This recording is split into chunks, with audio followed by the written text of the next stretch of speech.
Hi, it's Leo Sarkissian with the Arc of Massachusetts. Hope you're having a great week. Today, I want to talk about dental care and language.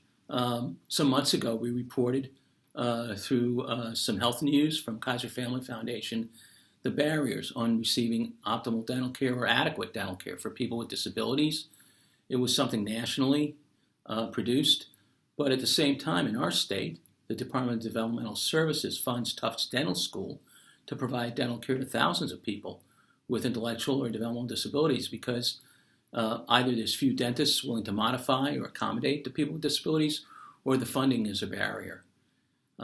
Well, good news. Jim Brett at the New England Council, he sits on the National Council on Disability, reported that the Commission on Dental Accreditation is developed new standards, and they will require dental schools to help prepare dentists and other related professions to work with people with disabilities. In fact, let me quote to you that, in related to the populations, that the students will be required to learn how to modify, but not limited to people with developmental disabilities, cognitive impairments, complex medical problems, significant physical limitations, and the vulnerable elderly.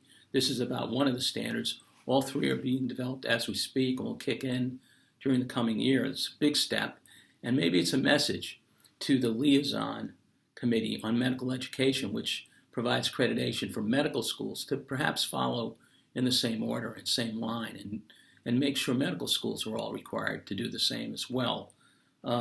We have many doors to open.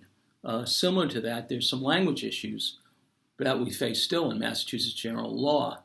And KCON and Pat Jalen have sponsored a bill in the House and Senate, H-141, Senate 51, that's called Katie's Law, and it would modernize language. Presently, we have language that's offensive to people with intellectual and developmental disabilities, and this law, when passed, would be similar to Rose's Law that was passed by the U.S. Congress.